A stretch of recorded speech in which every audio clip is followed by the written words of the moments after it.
Good morning, everyone. Happy Monday. I'm here with the one and only Joe Cook and Eric Nalin. Make sure to like the video and subscribe to the channel. We're trying to get to that 10K mark. We would really appreciate it. And use promo code IT1 to get 2 months for $1 single. It's a hell of a deal, isn't it, fellas? Hell of a deal. Yeah. And then on today, $1 number one team, right? that's how we do it. It used to be $25. Yeah. But on today's show, Texas cruises through non-con. What's the benefit of this? What's the potential risk of this? And then, of course, we got the first upcoming SEC game. Also shouldn't be too crazy. But what does it mean down the road? And then Eric put in a recruiting prediction for a pretty exciting edge player. And then we'll chat about OU, A&M, and Michigan games. What can we kind of extrapolate from those? What were the values of those games? So let us begin. And, of course, anything in the chat, y'all, throw it in there. We will get to it at our earliest convenience. Good morning, Roaster. All right, so this has been a fairly chill non-conference, right? We weren't sweating it out versus Wyoming or sweating it out versus UTSA or playing Alabama. So that has been pretty cool. So how much of that is to our benefit? Because I think, look, we've had kind of a weaker non-conference schedule. We're also really good. So you have these two kind of factors, but are we a little bit nervous that we've had such a light road, or kind of what are you guys thinking through the first 4 games? It's kind of it's almost like a zero-sum situation where you don't know just how good you are. You can see the competency, the coherence on, in the secondary, that Quinn Ewers playing very well, the absolute studs at wide receiver. Linebacking has been good. The defensive tackles have played better than probably I think people even hoped for. Colin Simmons looks like a stud. But how much do you attribute that to the being that true in a vacuum, and then also true because they're playing poor competition? It's tough to figure that out. But I think, when we see this team playing really well, it just looks like really good football. They look like the best team in the country to me. I got a chance to watch, more Ohio State this week. Of course, they look good. We'll see Georgia get a massive test. Alabama gets a massive test too. We're not sure who's going to win that game. But they do look like the best team in the country, but you do have to also kind of, show some caution because they haven't played anybody. Even Michigan, look, I know they just beat USC. USC should have won that game going away. I thought they played pretty poorly. Michigan's not all that great. So Texas is doing what they have to do. But, yeah, we're going to learn a lot more about them, how they handle going into the OU game. They're going to get OU's best shot. It doesn't matter who they play at quarterback. OU's going to be ready to play. And then, of course, Georgia. We'll find out a lot more. But for now, all they can do is beat bad opponents, and that's what they're doing. Yeah, absolutely. One thing I think we were just talking about this is they haven't really faced a good quarterback yet, and they're not going to this week. And who knows when they will after watching what happened in Norman. Like Blake Shapen's out. Davis Warren got benched. Braden Fowler Nicolosi doesn't look like a 6-figure guy. The best guy they faced was probably Owen McCown. I didn't think he had a terrible game. And he got benched the week before. Right. And so they haven't faced a murderer's row of quarterbacks, or with Blake Shapen out, they're definitely not facing one this week. But you can only beat the teams across from you. That's what Ohio State's doing. That's what Texas is doing better than anybody else. And they're probably going to ride that train until Georgia comes to town. And then Cotton Bowl's Cotton Bowl, but there's a more talented team the week after. And Joe, you get to see this team. You have the unique perspective. You're in the press box seeing them. You get the old fashioned eye test, and you've seen so many of these Texas teams. Is there just, to me, we just look faster, bigger, better. This looks like a different thing. So how do you feel kind of being able to watch the players in person? Is this a top team? There's so much. I think a lot of different defenses that we've covered in the past 8-9 years, you would just see before the play, you'd see like some sort of like communication and stuff like that, but you wouldn't see players like gyrating until after the play when it was like, oh, you missed your assignment. Like, what are you doing? What are you doing? And now even before the play, you see Taft calling guys, moving guys around, Gilbo. Jordan Johnson-Rubel played a lot on Saturday. His most action he's seen this year, and he was in the thick of communicating and stuff like that. And I think that level of communication, they talk about it a lot, but actually putting it into action, both pre-snap and post-snap, that's been the biggest thing I feel like for the difference between this defense and defenses in years past. Good stuff. Let's hit some questions. Carson Smith, anything on Sadir Mitchell? Carson. You're on Inside Texas all the time, buddy. If I wanted to post something on Sadir Mitchell, I know what you're hinting at here. I would do it. For now, we're going to leave that one in the locker room and see what comes of it. But yeah, we've got a story written in case we need to throw it out there. But hopefully, it doesn't get to that point. I know what you're getting at there, buddy. Like I said, you're on Inside Texas a lot. I'm more inclined to write something on Inside Texas that's sensitive than say it on YouTube. We'll see how it plays out. We'll give it a little bit of space and see. Hopefully it all works out. Sounds good. Would you like to elaborate on that, Eric? And then we have Brett Nelson. Chances we hold OU to under 10. That offense is terrible. Charles Barkley's version. It is terrible, but that's the type of game where Texas fumbles the opening kickoff and they walk it in 7 points before it's anybody sitting down with a beer in their hand. You just never know. That offense is poor. The offensive line is really bad. They're going to pistol whip that offensive line. But weird things happen. I'm never, ever, ever going to take OU lightly again after I did so last year. Joe, we were just talking about it coming on the show. We made some bad predictions. I'll never forget the first opening plays. I looked at the guys I was with. I was like, oh, man, they really came to play. Texas came out with intensity. They did not match their intensity. Quinn threw 2 quick picks. You just don't know how it's going to play out. The actual simulation, if you just took the rivalry out of it, Texas would win that game and probably hold them to 10 points. But who knows? All bets are off in Dallas. Joe, would you like to add another prediction? Have you learned your lesson? The most important person in the program right now at Oklahoma is the athletic trainer, because unless those guys get healthy at the skill positions, that's going to be a long season for them. Hey, they're lacking. Even those guys are not super, super great, especially compared to what Texas has. But it's just not the same OU teams we've seen in the past. Venables inherited a bad situation, and I'm not sure he's managed that perfectly well. I wrote an article this morning that mentioned how much they spent on Dominic Williams when they had much greater needs. Even another wide receiver would have been more important to them than Dominic. Offensive lineman, of course, would be more important. They're in the middle of a real rebuild, and they try to do a quick fix on a team that there is no quick fix for an 8-4 team. They're going to be 8-4 team with Dominic Williams. They're 8-4 without him, except now they're $850,000 lighter in the pocket. Yep. Morning. Does Inside Texas have a tailgate this weekend? If so, where? If not, do you recommend any?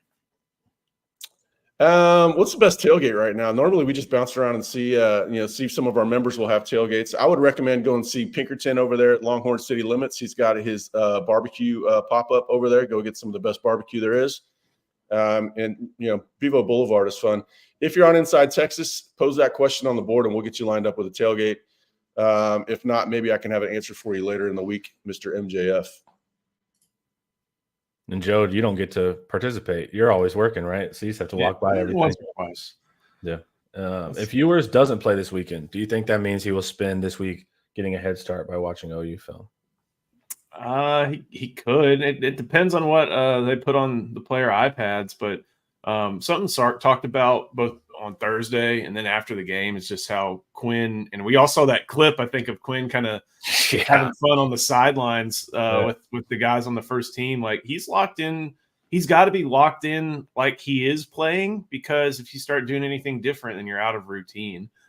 So, I mean, I don't think so. It's the SEC, and I know we think a certain way of Mississippi State, but this team does a good job of as our old head coach would term it, going 1-0. Like, they just play the opponent in front of them and not worry about other stuff. Yeah. He'll be doing what his teammates are doing the whole week. I think he'll probably be a game time decision. The way Sark mentioned it last week, it sounded like I almost expected him to play this week. But the more I dig on it, I'm not so certain. I can see him getting rested for another week. I would like to give him 3 series. Hopefully, he goes out, moves the ball 3 times, and sit him down. But I'm not sure. We'll know later, and we'll probably know by Tuesday whether or not he's going to play. And this is the first week since Texas has an SEC game. We'll get the Wednesday availability, the Thursday, the Friday, and then the day of, I think it's 90 before kickoff. So he'll probably be listed as like questionable or game time decision on those injury reports, but we'll have some sort of official designation this week as well. Yeah, we'll know by Tuesday, just Right. based on whether or not he's practicing, whether or not we pop it. We're not sure. It's Mississippi State. I'm not sure how much it matters, but they usually like to keep that stuff internally. Yeah, I want to see how much Sark ends up gaming the injury reports, because he could be like Belichick, where everyone's questionable every week, So I want to see how much good faith are put into those reports. Baby Rhino still fighting Knicks. Sure seems like playing our preferred walk-on running back like we did at the end of Louisiana Monroe. Can't remember his name. Impressed with his hard running back room. Wafer thin. Colin Page. Wayne Watson loves to focus on the run game because I know he had some concerns about Texas run defense during their first 3 games, and I get where you're coming from when you're looking at the stats, but the game complexion dictated that those running plays came when those teams were trying to get on the bus and back home. It's not like they were, aside from the UTSA thing, that one, where one play where the UTSA just had the play call logged at the right time. Like they're not giving up the run. And that was against Michigan, that was against UTSA, Colorado State, and ULM. But looking at this, Colin Page, Velton Gardner got some run, Ryan Niblett got run. It's the questions are at the top, I think, with, is Trey Weiser going to be full go? And like you mentioned, Jarrett Gibson. I think if you read Paul Wadlington's postmortem, he mentioned that Jarrett Gibson's pretty bad at pass blocking right now. But you put him in between the 10-yard line and the goal line, and he's going to find a way. So there's a lot of promise. But I don't know if it's wafer thin. It's thin, but not wafer thin. No, Eric, you talked about in your 4-pack kind of Jaden Blue's good performance, but still, he can still get better. So kind of what are your thoughts on Jaden Blue? I mean, he had 20 carries coming into that game this season, and now he has 45. So he more than doubled it. Yeah. He just hasn't been, running the ball is often a rhythm thing, understanding where the blockers are going to be. And I think some more carries are going to get him more primed. We saw him get better as the season went on last year. Obviously, you got more reps when Jonathan Brooks was injured. But I think Sark is challenging him and saying, hey, look, man, we're going to need you a lot versus OU and Georgia. So get used to it. You might not see 25 carries versus Georgia, but you never know. You might see 25 carries versus Georgia. So you better be ready for it. I think they're just trying to get him more assimilated into the offense. Like I said, 20 carries. He missed a game, right? Didn't he miss a game? He missed last week. Yeah, he missed last week, right? So it's 20 carries coming into it. He missed a game. So I think they're just trying to get him going, knowing the fact that they're going to need him versus they might not need him every game, just the way that the offense is and the way some of these teams are down. But when they need him, they're going to really need him. I think that's – I think that was kind of a function of why we saw the deep ball so much too. They were running it quite a bit, but they're going to need the run game versus Georgia to beat Georgia. They can't just go out and expect Quinn to hit, 80% of his intermediate throws and control the game from the pocket like he did versus Michigan. They're going to have to run the ball. Is any injury kind of lingering? Jaden Blue was our one kind of explosive back that could hit those home runs. Remember last year he was like the fastest running back in the nation. I haven't seen like insane bursts. I don't know if is there an injury that's still kind of going there? He just looks a step slower this season. I don't know why. Yeah, I don't know that he's any slower. I think that his reading is probably not quite as clear as it was a year ago for whatever reason. Maybe I don't know. Is the blocking is good? They were blocking really well in the run game later in the season last year. It got off to a little bit of a slow start. I think the offensive line might still be finding its feet, finding its rhythm. I'm not worried about Jaden's speed. I think he probably missed a lane or two that we would have seen that speed on full display. We really just haven't seen him in the open field like we have. The longest run of the season for Texas is 23 yards, I think. Yeah. Now that can change. No, Arch. Come on. Arch, yeah, Arch. I even said that yesterday. He did that to me. Yeah, he corrected me on Arch. Yeah. I was thinking running backs. Maybe they need to put Arch in the backfield. Hey, how come we haven't got this guy on the show, man? This guy's very good. We need to get Nino on, just do a guest spot or something. He comes across really well on video. Yeah, Nino, come on our Sunday day after live. We can hear your take after the game. Yeah. Sorry about the meetings, bro. Nothing I can do for you there. All right. What is the outlook for the defensive line next year? Seems like we have to rely on the portal even more than this year. Is that sustainable? Well, edge is loaded, and no, building from the portal is not sustainable, but they're not trying to make it sustainable. That's why they're going to absolutely load up on defensive tackles in this class. I would not be surprised to see that D tackle number go to 5. We've been saying it's going to be 4. Now I lean towards it being 5. No, it's not sustainable to build from the portal. You want to supplement with the portal like they did this past year. It is a concern because that pipeline that Sark inherited is finally going to run out with Alfred and Vernon graduating. Yep. And then they're going to lose Bill Norton. Jermaine Lole is playing good football. Tia Savea is also a senior. So they're going to have to bring in guys that are, at a minimum as good as Lole. Texas would be a team that you want to go spend a lot of money on a difference-making defensive tackle. Dominic Williams is not a difference-making tackle, which made it all the more problematic for OU.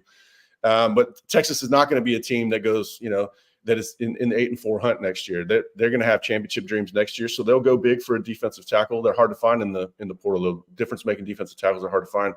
The good news is edge is going to be loaded next year. It's going to be even better than it is this season, so there's no worries there. Defensive tackle is going to be all hands on deck. It's good to see Alex January playing some good football. Want to see Dre Bledsoe. Dre Bledsoe absolutely has to take the next step for this team, and then they're going to have to strike gold in the portal for defensive tackle. There's no doubt. Absolutely. And let us hear a word from our sponsor, the one and only Andre the Lawyer. This video is brought to you by Andre the Lawyer. If you're injured, trust the team that secured millions for their clients and helped thousands of Texans with their injury case. Car wrecks, slip and falls, 18-wheeler accidents, on-the-job injuries, and wrongful deaths. Don't let insurance tell you what your claim is worth. Hire Andre the Lawyer to fight for you. Principal office is in Dallas, but they serve Texans throughout the state. So don't wait and call Andre the Lawyer today at 214-444-8808. That's 214-444-8808. The contact information is in the description. Oh, yeah. All right. And just ask Colorado how building only from the portal has worked out. It doesn't work out. No. And so that kind of coincides with Deion thinking culture is overrated. So the more portal people you bring in, the harder it is to instill culture. You've got to assimilate those guys into the program. But there has to be a program to assimilate them into. If you take too many portal guys, it's, everybody's looking around wondering who the leader is. So go ahead, Joe. I think for Texas, like you can look at Colorado, it's its own thing, but like the real, I guess, I don't want to call it a horror story, but it kind of is one, is Florida State. Like that's a program that, at the most prominent position, they decided to go portal instead of developing. And they brought in a lot of guys and they've had success, but I feel like your variability in success or your volatility is a lot higher with the portal because you got, you go from Jordan Travis to DJU and now you're 0-3 and they're struggling. And now it does go back to that same thing you were talking about. There's a lot less cultural, robustness, I guess to say. Yeah. Mercenaries aren't leaders. You need leaders in your program, and you cultivate them over time. Sark has an assembly line across every position in every regard. We'll see exiting talent, Jalen Ford, incoming talent, Anthony Hill. Well, they lost a leader in Jalen Ford, but they're also gaining a leader in Anthony Hill as he, continues to make plays and just become a bigger voice in the locker room. So you have to have those. You have to have leaders in the program. Mercenaries are not leaders. They're there to make money. Winning is fun for them, but they're not going to. When things get hard, they're not the people that are rallying the troops. So. You got to pick your spots on the portal. I think Texas has done a masterful job with the portal, and they're very intentional about, when they bring in guys, are they cultural fits? Do they have leadership intangibles? Will they at least assimilate? At the bare minimum, they have to assimilate. So Texas handled the portal perfectly. They're going to need another big year of it though, because, like we said, we can do a whole show on their needs in the portal. They need a linebacker. They're going to need defensive tackle. Obviously, they might need an offensive lineman because that plays into this question right here. Yep. Cam going to the draft. If so, 2026 O-line class is going to be a priority. Turntine would be a very important add. Well, those two are independent of each other. You better have your answers for offensive line well ahead of that direct recruiting class. Turntine's going to be a need already. Them kind of taking a backseat on the Fasusi recruitment made Turntine all the more important. As far as Cam going to the draft, man, he's, there's a lot of undercurrent out there about, people talking about him just because, you look how massive he is and how he moves. He's obviously an NFL talent. He's got to get a lot more consistent. He's got to quit making the mental mistakes, these penalties, dead ball penalties, that sort of thing. He didn't have one this week, right, Joe? He may have had a holding. I know Connor Robertson had a snap infraction, so that's a problem at the position. So Cam, you know, if Cam handles those Georgia edges well, that buzz is going to be there. And you know, he's always been a 3-year talent. Whether or not he's going to put it together in time has been the question. But that's something to watch for. There's a chance that Texas will have to replace the entire offensive line. There's a chance. I'm not saying it's going to happen, but you know, we'll cross that bridge when we get there. Cam seems like one of those guys that we do get back, and he goes even higher. We kind of have that. So, I mean, you never know who's in their ear. If he's getting bad advice to leave in the 4th round when he comes back and he'd be a first rounder, that'd be unfortunate. But everybody that's come back to Texas has improved their draft stock. You know, it happened with Christian Jones. Certainly happened with Tavondre Sweat. It's happening right now before us with Jahdae Barron. Alfred Collins, it's happening with. Quinn Ewers, it's happening with. So hopefully, you know, if Cam's not getting that first round grade, he's, you know, the writing's on the wall for him. There's a lot of examples of reasons why he should come back and boost his draft stock. Absolutely. All right, chat, hit us up if you guys have any more questions. Otherwise, we will get back to our regularly scheduled programming. All right, SEC play ahead. Mississippi State. They're in dire straits. I was telling Joe, and I was doing my breakdown. So they lose Shapen. Shapen quietly second-graded quarterback in the SEC. That was not their problem. He was very mature, and I like Shapen. Even at Baylor, I've liked what he's done. But now they're bringing in Van Buren, freshman, and this guy can run. If I was Lebby, I would say just make it weird out there for Texas. You know, like just make it weird. Scramble when Texas has no idea you're going to do it. Do roll out, move the pocket, that kind of stuff. He's an athlete. He's good at throwing at the run. He's not scared to throw it deep. He'll have some bad decision-making, a similar young guy kind of style. So that's going to be interesting. And maybe it'll catch us off guard a little bit because I think it will be unorthodox by way of being technically not sound. And so I think that'll kind of throw us off. But, man, I'm kind of getting – nervous with the lack of true talent we're facing, you know, going into OU. So it's like 5 games. We don't – Shapen, I was excited to see us play against him because I think he would test us. Now we're not going to have that. So Mississippi State's going to be a weird one. What do we open as 35-point favorites? 35 in the hook, I think. So that's going to be one where this is a very good game that shows that even on the teams that may not look great, there's 1 or 2 players that can, you know, take one to the house and surprise you for one. But across the entire team, that's not there, especially now with Shapen out. I bet they try to spam Kevin Coleman. Super talented, but, you know, he's on his, 3rd or 4th different school for a reason.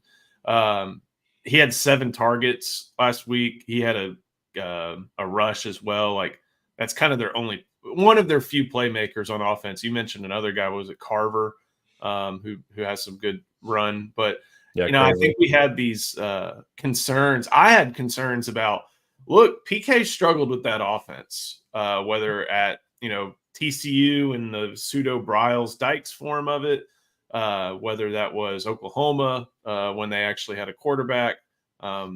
This is the only chance he's probably going to get to see it unless Texas plays Tennessee at some point this year. But it doesn't really concern me anymore just because the, you know, overall talent Texas has, the skill they've showed this year playing defense and the lack of talent on Mississippi State.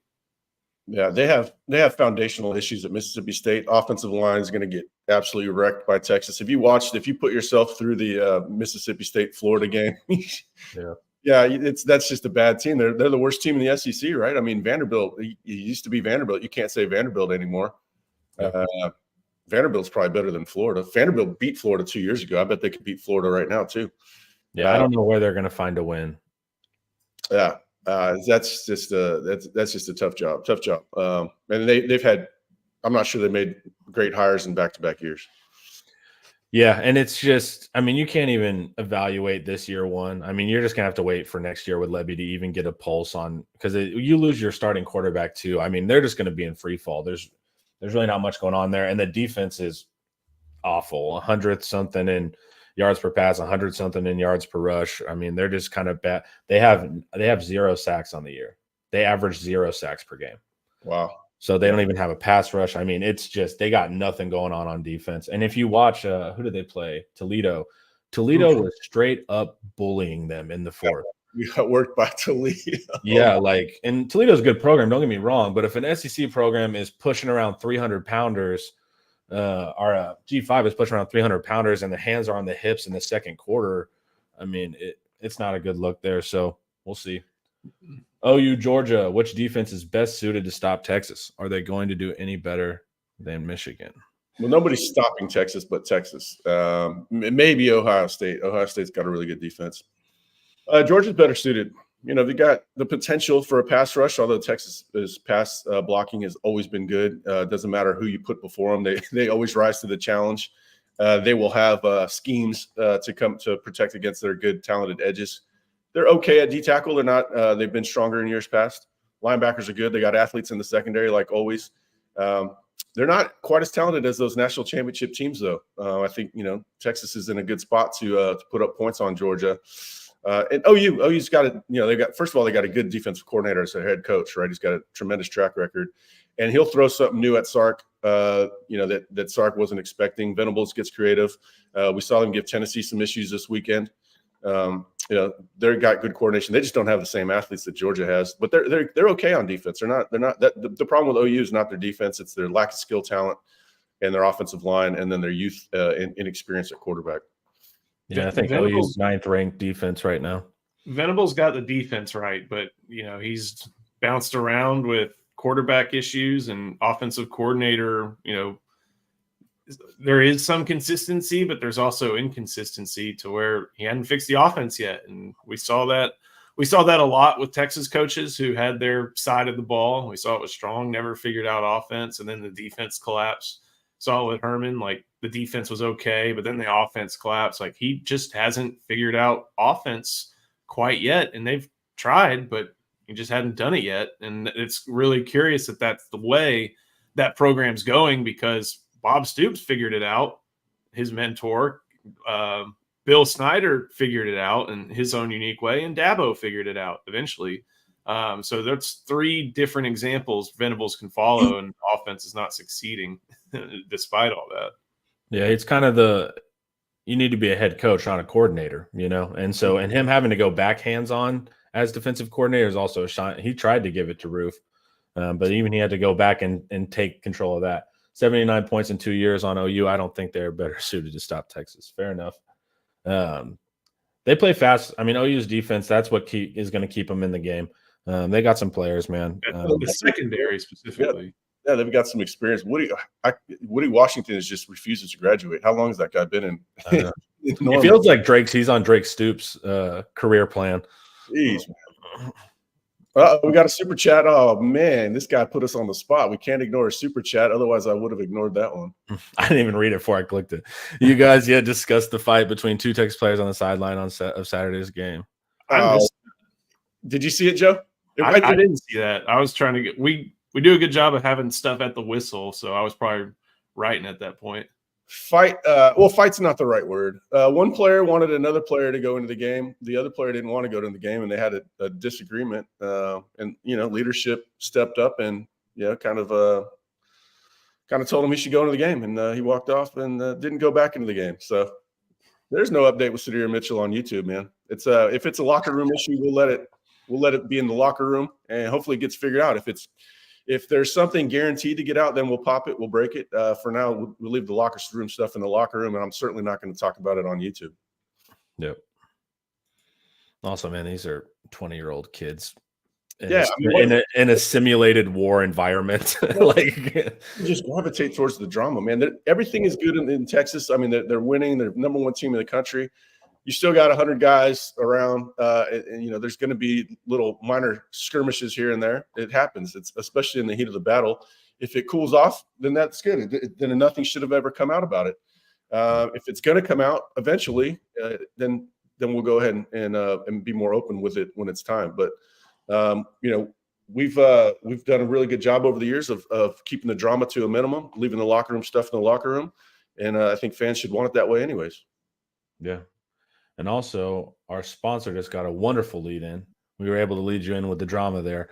The one and only Laura Baker. Hi, I want to tell you about Laura Baker. If you're looking for a new home in the 512 or even at this point, let's face it, 737 area code, there's only one number to call. That's Laura Baker at 512-784-0505. As a member of the elite Andy Allen team with Keller Williams, Laura has helped Longhorns find the home of their dreams in Central Texas. Just ask our resident sex symbol, Ian Boyd, who moved all the way from Michigan to Texas with Laura's help.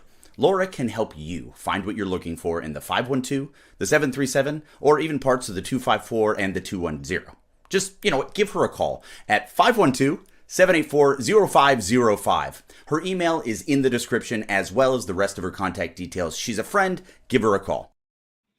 Take a shot every time he says a number in that ad read. Yeah. Hey, Ian blessed us with his presence yesterday, huh, Joe? That was fun seeing. It's great having Ian back in Texas. We get to see him a lot more often.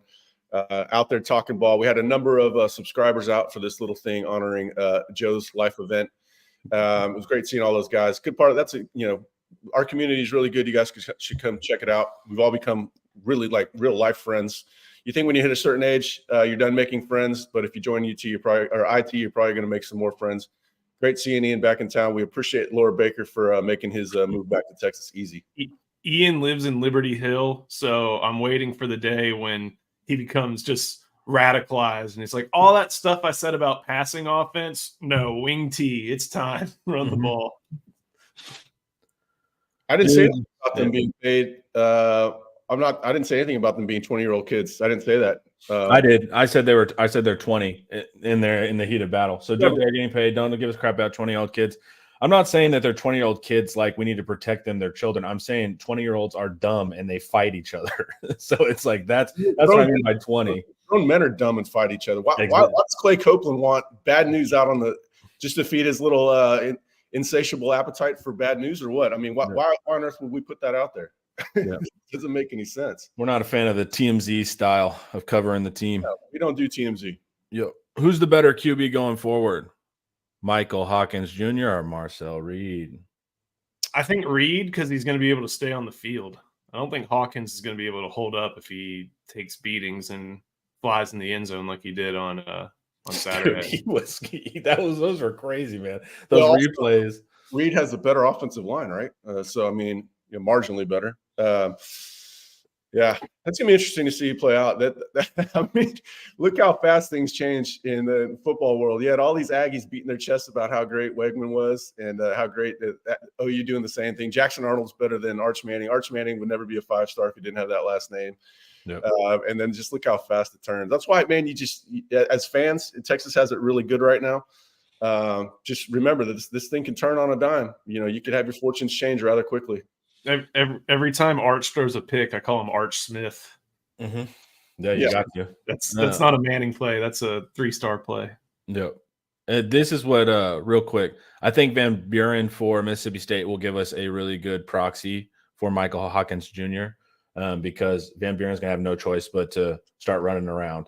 And I feel like Hawkins is also going to have to do the same thing. Keep in mind, Dylan Gabriel won that game through his running, but Gabriel could also pass, and that's kind of the difference there. But just be aware that we're at least going to get some type of practice with a quarterback kind of trying to freestyle against us.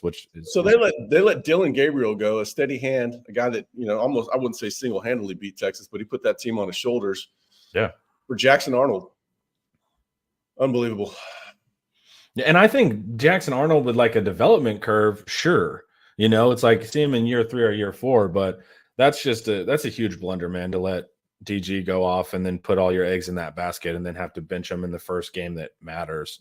They should have known at minimum how ready Arnold was. I mean, none of this should be super surprising. And so one thing I saw, I perused Sooner Scoop just to kind of see what they were thinking. Which entertaining. Schadenfreude. Yeah, entertaining. I think one of the things I feel like I picked up is once Lebby left, Gabriel was gone.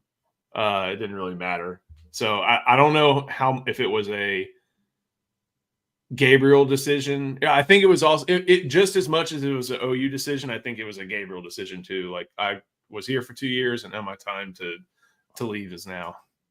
Yeah, Oregon's definitely in a different place than OU was. Let's just get this one real quick before we get to these super chats. Arch would probably start for every team Texas plays this year outside of Georgia. There's no doubt about it. I can't think of any. I can't even think of where there would be a controversy because the schedule's not that great. He would start over Mertz. He'd start over Lagway at Florida. Whoever's starting for Florida that week. Who else is even on there? Arkansas.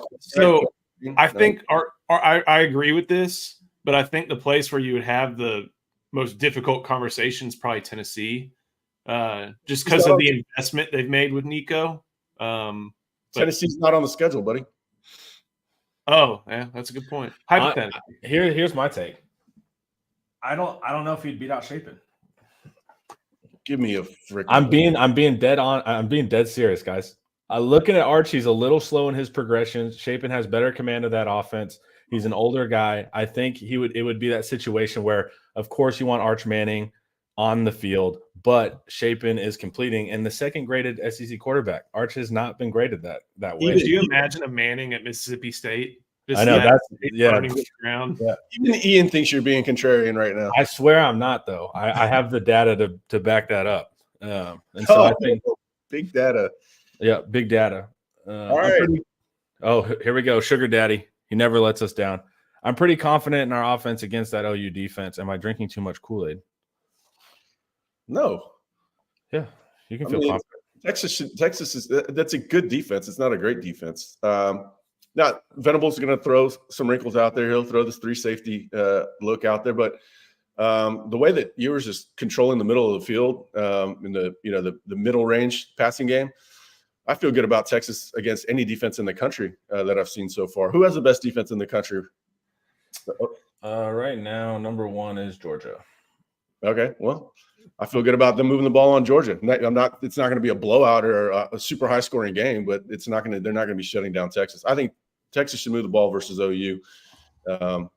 If they moved it last year, I think they'll move it better than they did last year. Guys, Arch completed 50% versus ULM. Blake Shapen's moving the ball. I mean, I know we like Arch, but the numbers are the numbers here, and the eyes are the eyes. All right. Which position coach has the biggest impact on our team this year? Love your show, guys. I would say Johnny Nansen.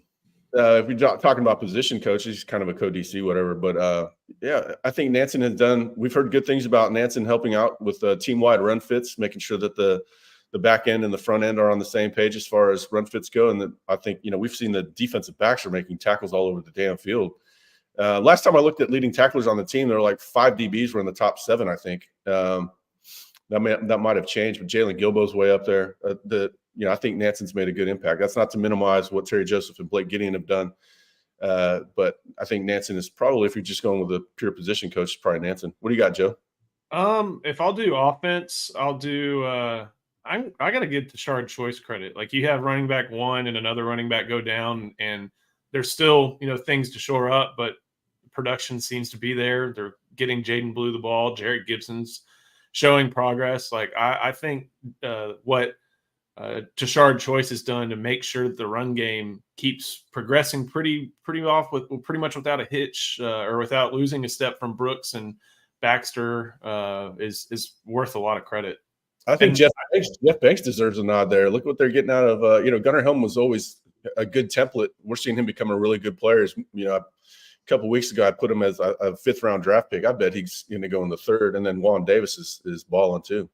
We got to go before the other super chat. I think this one from Dennis Donaldson, star coach Scotty Hazelton. He's definitely helped Jalen Gilbo a ton this year.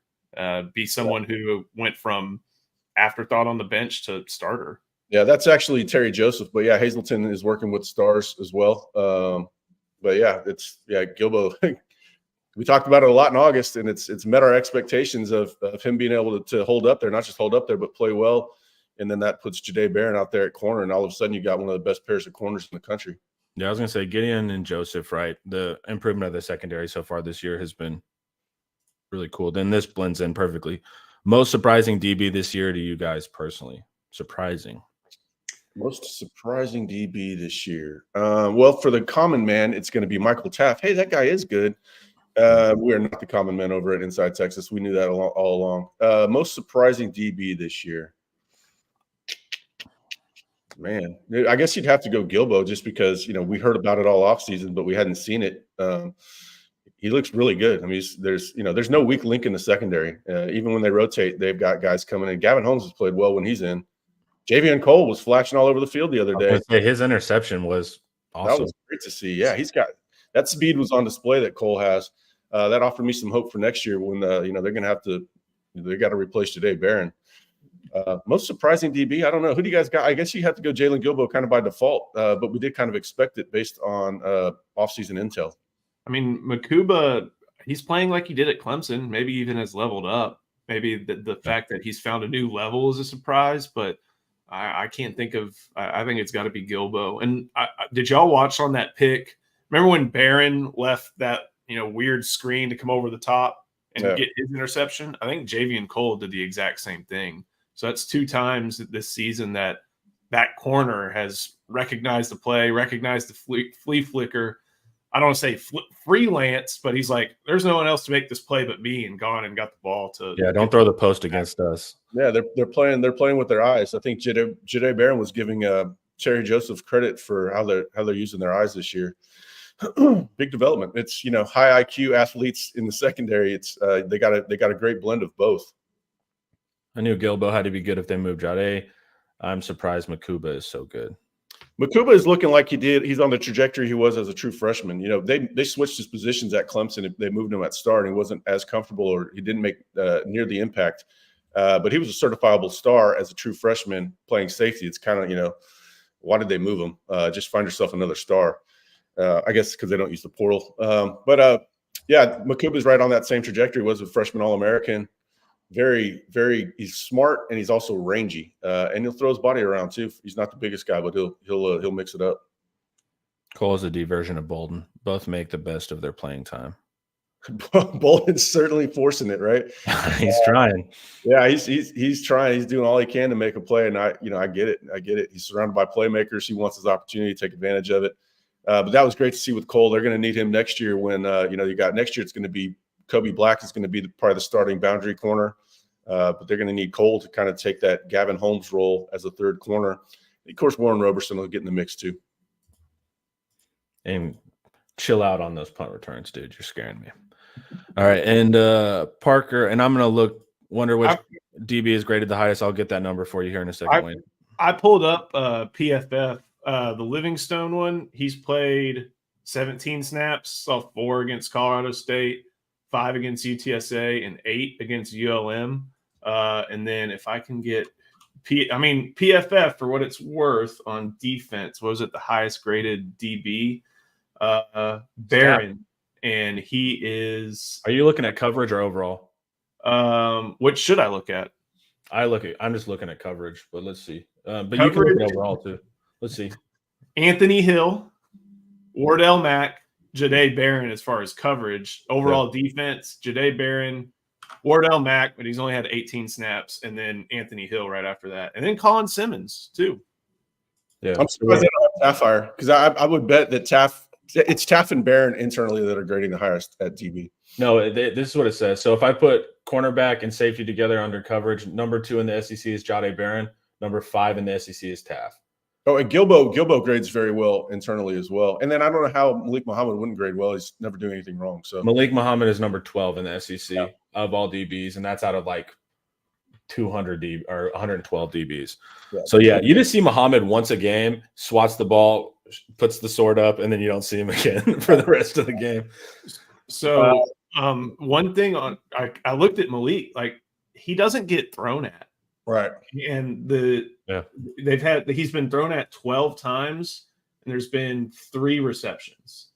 And the long is like 13. So like Michigan's longest play, I think, or longest pass play was on him, I guess, according to PFF, but like it's just not completed when you throw it 5s away. Hey, we can talk a little bit about Parker. They like him. They like him behind the scenes. They first of all, he was higher on the board than I think a lot of people realized when they were recruiting him. But his speed checks out. He's not saying he's out there like Isaiah Bond, but he's plenty fast enough. He'll never be confused for being the slow plodding white guy. And he's got good hands, good body control. I think that there's going to, I think there's a decent chance that he plays some real snaps next season. Obviously, it's the inn is full right now. There's just too many talented and experienced bodies right now. But if he keeps developing, he's going to make an impact at Texas.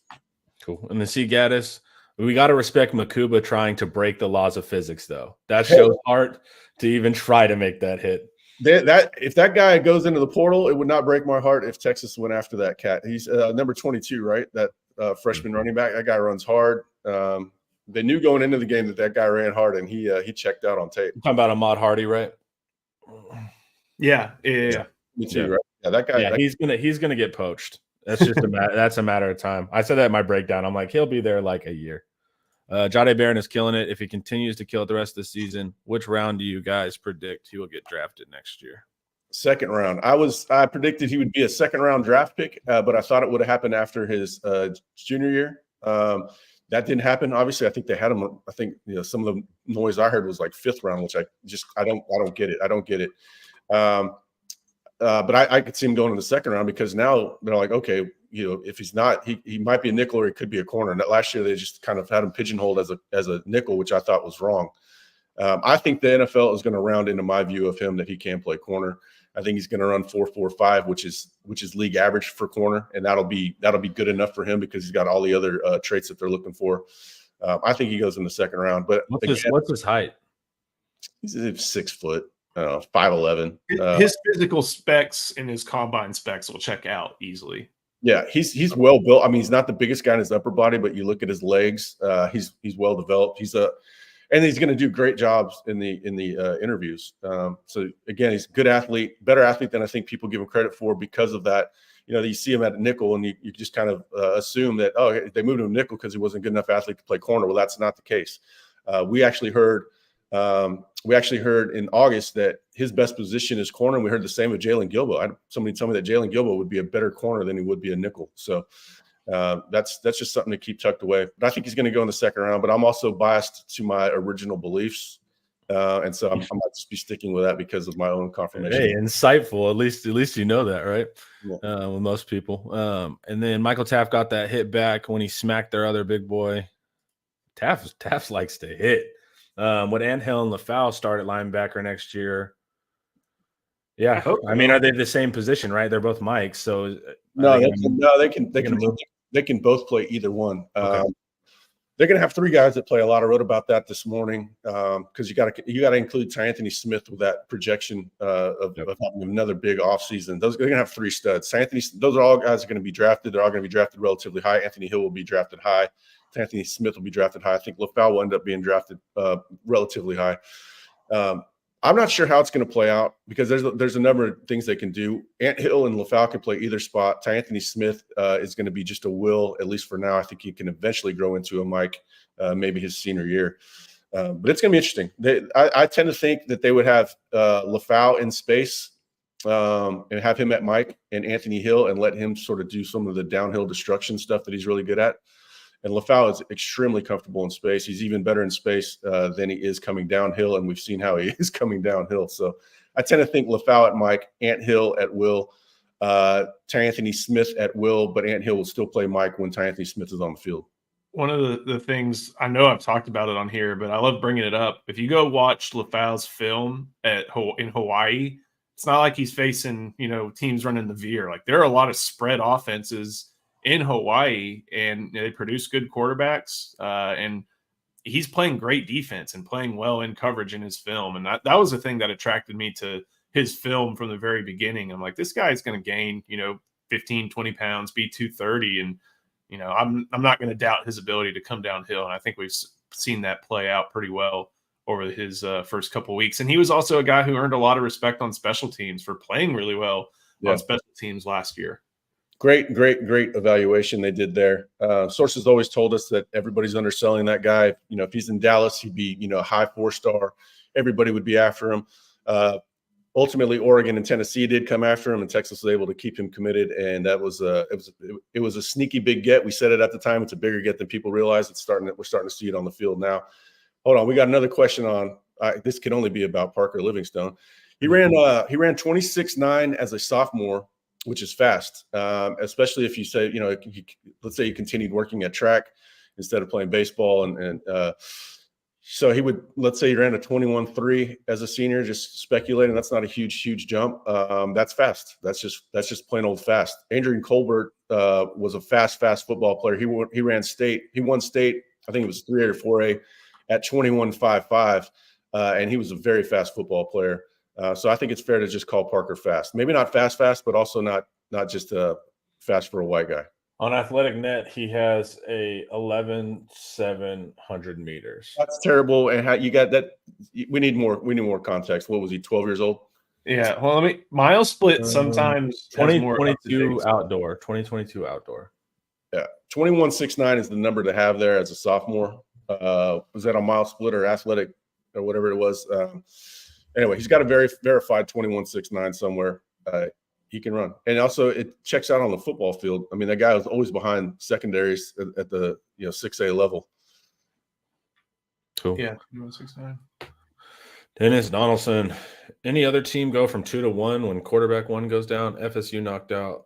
Say about Sark. I don't know what the end of that means, but yeah, it was pretty cool. Did we rise in the AP? Was it after UTSA we rose? Yeah, and after Georgia messed around with Kentucky too. Yeah, that was a big factor. Interesting question. Do you think Georgia beats Alabama? They should reclaim number 1? Because Georgia didn't lose number 1, so we can't say Texas didn't lose. Yeah, I would give it back to him. So would I. It's Tuscaloosa too, right? Yeah. What about if Alabama won? Ooh. Yeah, I mean, if we're throwing away preseason and we're not allowing that to factor in, and we're just looking at what we're seeing on the field, I think you would have to give it to the them. only way to really answer that is to ask yourself if Texas was in that position, what would you think? And you'd be lying to yourself if you didn't say they should be number 1. Right. So you're gonna have to feel the same way about Alabama being. Yeah, you could say the team that wins that game should be number 1 at this point in the season. I think that's fine. Yeah. Cool. It doesn't matter. I know. It doesn't matter. You just want to – you're going to either be the 1st or the 5th in your seeding, depending on the SEC championship. Yep.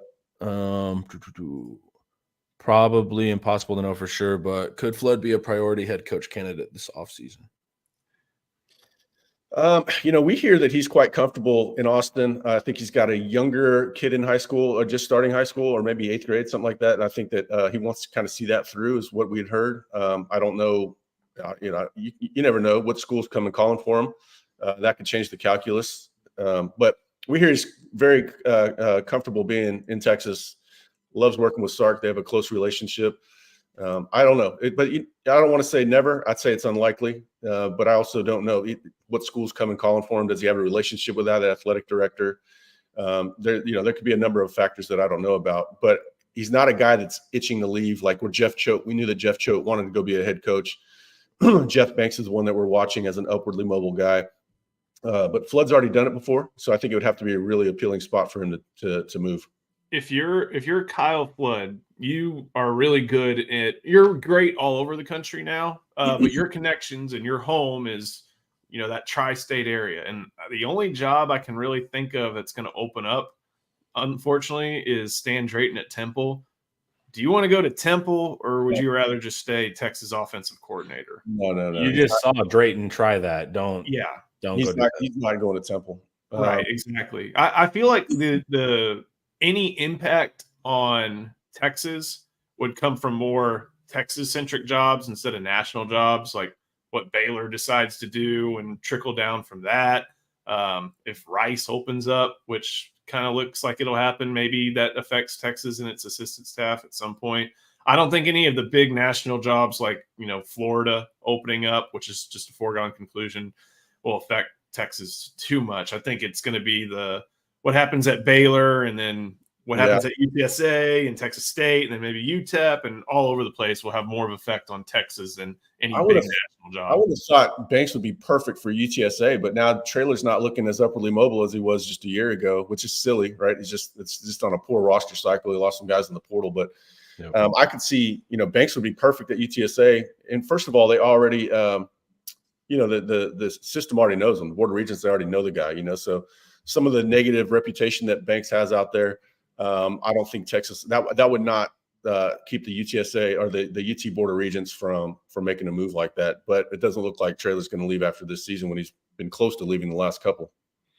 And then also, I forgot, we promised something. We didn't talk about your RPM yet. Oh man, Yeah. Jeez. So let's that's good news. So let's talk. You just put in RPM. Did you put it in this morning? No, Sunday morning. Sunday morning. Okay. So let the fans know. Yeah, well, it's it's I don't really get nearly as excited about it when I'm not the first one to do it. But Javian Hilson, the Florida edge, that we've actually been saying, Texas has it's made good inroads with him since June. I put one in for him. He decommitted from Florida State. It's easy to take their lunch money right now with the situation they're in. But Texas, I think Texas is going to benefit from putting in work throughout the spring and summer. Like I said, making good inroads with him. He's looking for stability from what we hear. Texas is an extremely stable environment.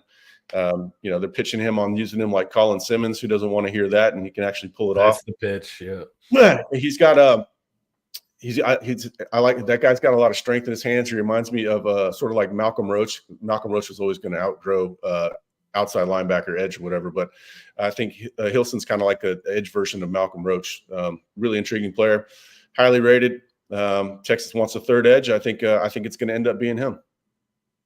Cool. I think I remember talking to him at the airport after his official visit, and he talked about culture first, which was something that caught my eye. The fact that that's what Texas sells first, and that's what these kids are, or at least Hilson in particular, wanted to hear first. Wasn't it Florida State and UCF was the other big competitor for him, right? He was originally committed to Alabama. He's like Jamie French. He decommitted January 16th. I think that's the same day as French when Saban retired.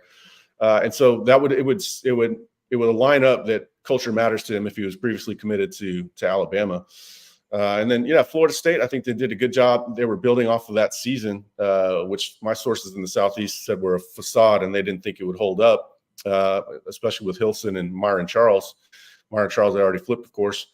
And now they're looking at Dalen McCutcheon, the wide receiver out of Lucas Lovejoy, that I think Texas has a good chance to flip him. He'll be on campus for the Mississippi State game. But yeah, Hilson, the guy's looking for stability, culture, all that stuff, and those are things that Texas can sell in abundance. Cool, man. Remember, what position group do we need to complain about? Because we always end up getting 5 stars the next couple of years. So where do we need more 5 stars? Right now, they need another impact cornerback. I think that's going to happen. You guys really need to sign up Inside Texas. There's stuff that I have to be more delicate even behind a paywall, just because a lot of the stuff is delicate because we're talking about flips, and the better the player, the harder the flip, and the more you want the staff to just be able to kind of work in silence and do their thing. But they're going to flip a number of players. I put the number the other day at 5. I actually think that number is probably low. But if they don't get more than 5 flips, come back here and talk your trash to me. Maybe I'll super chat you some money. But right now I feel good about Texas. At least 5 flips, probably going to be more than that. Man, that's beautiful. That sounds cool. All right, chat. Any last questions? We know Joe's got to go talk to old Sark. I found one from earlier. I want to see from Wayne Watson. Would be curious if Texas runs a lot of 12 personnel against Georgia. That's just a feature part of the offense. We wrote about Juan Davis being a player that they trust a lot more. He had the block that set up the Isaiah Bond deep threat or the deep pass right after that pick. So they're going to do that. And then just kind of another point, I don't think you're doing offense right in 2024 if you're not using motion. Right. Like changing gaps in the run game, changing, coverage with moving guys, changing the number 1 to number 2. Like if you're not messing with the defense's pre-snap read, you're not doing offense right. Unless you're doing the veer and shoot way, which is just go as fast as possible so they can't see it in the first place. No. Yeah, Circuit. Luckily, we got a coach that has been on that early. Here's one way to guarantee I will not super chat you money. Yeah. Formerly Texas Beats. All right, now Sugar Daddy. Let's get this one real quick, just because Antoine's showing up a little late. Well, it seems that way because he is playing more than Gillette. Gillette is always a long curve guy. I know everybody got super, super excited about him because of his, insane athleticism. He's a big kid, but he's still learning the position. he had a pretty good offseason. I think he's going to have another good offseason. I think he's got a chance to play more next year. But it was always the longer curve guy. And then, of course, getting hurt a senior year did not do him any service either. I do kind of wonder if Gillette will end up at edge rather than linebacker. But always a longer curve guy. Don't give up on him yet. And then quick one, and then we'll change. He misspoke at the end here. How is Florida State having more guys flipped than Florida? And was it Hilson's or Myron's mom that was so high on Texas at the airport, Joe? I can't remember. I don't know if I got those weekends started to run together. And when you're at the airport, 5 or 6 grown men chasing down teenagers is always a funny look. But I can't remember. Everybody who visits Texas always comes away with a good impression, or 95% of the time. I think there was one maybe this cycle where it wasn't perfect, but it still went well. But all those kids, especially from out of state, like I think, where is he's from Cocoa, which is kind of a smaller town outside of Orlando, something like that. Like they come to Austin and it's different than anything they've experienced. Tallahassee is Tallahassee. Gainesville's Gainesville. The U is in the middle of the U. That's different. It's a big city. Like Austin does the small college town while also being in the middle of a big city. And that stands out to a lot of people. Oh, yeah. And then you got the #1 football team in the country, too. So we get a lot of reviews that are positive on Texas from those out-of-state people. Cool. Just one real quick. I hate having unanswered questions, leaving these guys behind. Of course, Texas is well aware of both those players. There's no doubt about it. They've got their big board is very similar to the big board that they had in the summer. All the names that we were talking about. And one thing I've been telling my readers for quite a while, I think there's going to be a pretty significant surprise that'll happen at defensive back recruiting. I'm not ready to go there yet, again, because it's delicate. I'm not hearing about a lot of movement with those guys. I'm not sure that they're going to make a lot of new offers at DBs because I think they really feel good about what they have in the works. Good stuff. All right, fans. Thank you, Joe, for coming on. We appreciate it, man. It was nice to chat with you and you not have to be a host and drive everything. It was nice just to hear your opinions on stuff. Eric, good to see you as always. You guys, you have a safe drive, Eric. And fans, thanks for watching. We will see you again tomorrow at 9:30 a.m. It'll be myself and Paul Wadlington. And then we do much more of an opponent breakdown kind of style of show. So we will tell you what we think about Mississippi State. And then, of course, Wednesdays and Thursdays at 9:30 a.m. as well. Thank you, everyone. Have a great day and hook 'em.